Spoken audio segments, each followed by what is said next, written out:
or high risk building safety. আপনার যে building আছে BG13 অর্থাৎ বেসমেন্ট আছে, গ্রাউন্ড আছে এন্ড 13 ফ্লোর বিল্ডিং, এই ধরনের বিল্ডিং এর ক্ষেত্রে এটাকে আমরা বলে থাকি হাই রাইজ বিল্ডিং।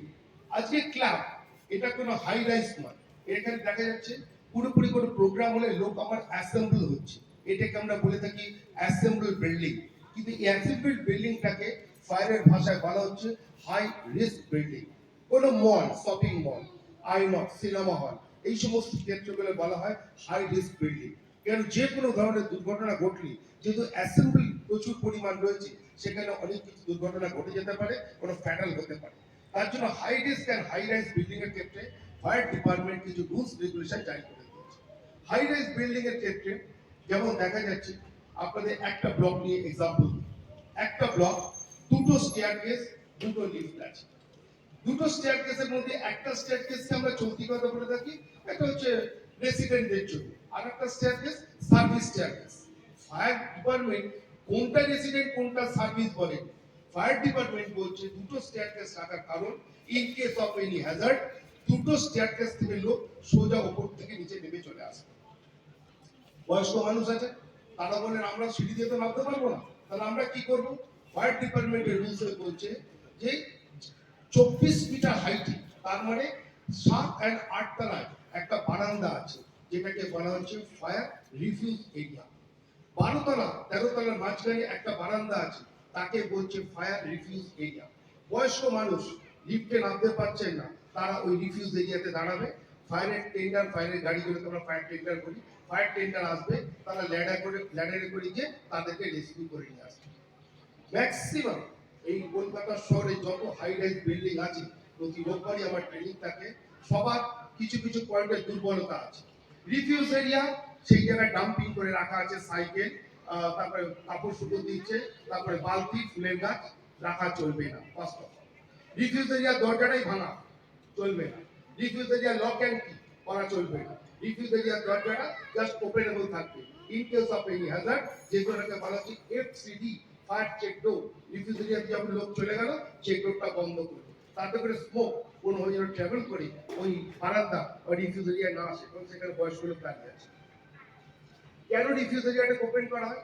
কারণ একজন প্রাপ্তবয়স্ক মানুষ পার মিনিটে 9 কেজি অক্সিজেন ইনহেল করতে পারে এবং সেই পরিমাণ কার্বন ডাইঅক্সাইডটা ত্যাগ করতে পারে।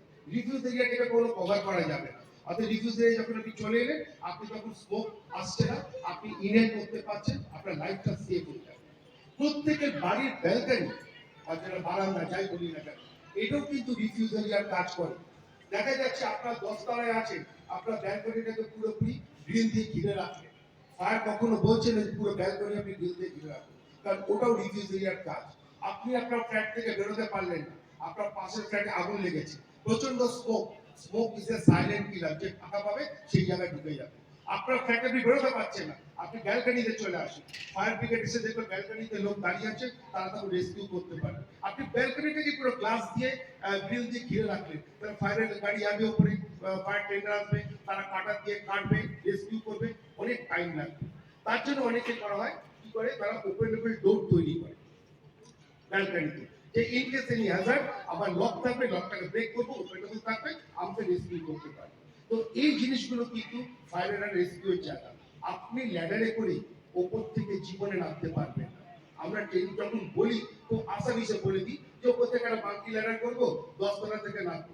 স্যার আমি গ্যারান্টি দিয়ে বলছি, 37 বছর ট্রেনে আছি, 3 তলা থেকে মাঙ্কি ল্যাডার দিয়ে আপনি নামতে পারবেন না, 10 তলা থেকে নামা তো দূর হবে, কারণ আপনি ওয়েট ট্রেন নয়। কিন্তু আপনাকে সেফ হতে হবে, এই ব্যালকনি এরিয়াটাকে ওপেনেবল রাখতে হবে, গ্লাস দিয়ে ঘিরবেন না, কারণ কোনোভাবে ফায়ার হ্যাজার্ড হলে আপনি ব্যালকনিতেও যদি চলে আসেন, আপনি অক্সিজেনটা পাবেন, যে লাইফটা আপনার বাঁচবে।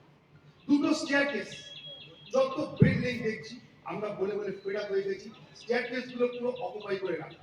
কারণ বাড়িতে কোনো ইন্টেরিয়র কাজ হলো, স্টেয়ারকেসটাকে অকুপাই করে। হাউসকিপার যারা আছে তারা কি করলো, মপ বালতি রেখে দিল, তারা স্টেয়ারকেসের কাছে রাখা যাবে না। দুটো staircase neat and clean. Any Hazard তারা পায়ে হেঁটে ওপর থেকে সোজা নিচে নেমে আসবে। স্টেয়ারকেসে যদি কিছু অবস্টাকল থাকে তারা নামতে পারবে না, অর্থাৎ স্টেয়ারকেসের জায়গাটা কখনো ব্লক করা যাবে না। আপনাদের এখানকার আমি ফ্ল্যাটের কোনো ফ্লোরে যাইনি, অনেক জায়গায় দেখা যায় একটা ফ্ল্যাটের মধ্যে ফ্লোরে লবি করা আছে। এই ফ্ল্যাটের মধ্যে লবিতে জুতোর র্যাক, কখনো জিনিস রাখা আছে, নিয়ম নয়। বহু বিল্ডিং এ একটা করে জিনিস লবির মধ্যে রেখে দিয়েছে। লবির মেজারমেন্টটা করা হয়েছে 1.5 মিটার, কারণ ইজি অ্যাক্সেস হওয়ার জন্য। আর ফায়ার লাগলে তার জুতোর র্যাক, একটা জিনিস রয়েছে, সেটাকে টপকে কেউ আসতে পারবে না। এই জায়গাগুলোতে আপনারা একটু মাইন্ড ক্লিয়ার রাখবেন যে কোনো জিনিস যেন ফায়ারের জন্য অবস্টাকল না থাকে। দুটো স্টেয়ারকেস থেকে আপনি উপরে নামছেন, রিফিউজ এরিয়া হয়ে গেল। রুফ এরিয়া, সমস্ত বড় বড় বিল্ডিং এ রুফ এরিয়াটা হচ্ছে খুব সেন্সিটিভ জায়গা। তারা বলছে আমরা safety point of view roof এরিয়াটা আমরা লক এন্ড কি করে রাখি। সকালে 2 ঘন্টা, বিকেলে 2 ঘন্টা আমরা রুফটা করতেই পারেন। আপনার হোম প্ল্যান কি থাকে, রুফ আপনি লক রাখবেন, রাখতে পারেন। ইন কেস এনি হ্যাজার্ড, যিনি আছেন 11th ফ্লোরে, বয়স্ক মানুষ, তার পক্ষে নিচে নামা সম্ভব নয়, তিনি যাবেন রুফ এরিয়া। রুফটা অবশ্য একটা রিফিউজ এরিয়ার কাজ করছে, রুফ লক অ্যান্ড কি। সিকিউরিটিকে যদি আপনি বলেন ভাই সিকিউরিটি তুমি চাবিটা নিয়ে, তো সিকিউরিটি জীবনে যাবে না। তাহলে স্টিফেন কোড ঘটনার পর ফায়ার ব্রিগেড কি করেছিল, রুফ এরিয়া দরজার পাশে একটা বক্স রাখতে হবে, যে বক্সটার সামনে গ্লাস থাকবে, 3 দিক ঘেরা থাকবে, সেই গ্লাসের সামনে একটা চাবি ঝুলবে। এই case any hazard, glass break করবে, চাবিটা নিয়ে খুলে তার রুফে চলে গেল, লাইফটা বেঁচে গেল। আপনার প্রপার্টি লস হবে, রিটার্ন হবে, লাইফ চলে যাবে, রিটার্ন আসবে না। অতএব আপনাকে বাঁচতে হবে। অতএব রুফ কি বক্সটা ম্যান্ডেটরি। সমস্ত বিল্ডিং এ যেখানে কনসালটেন্সি করি বা এমসি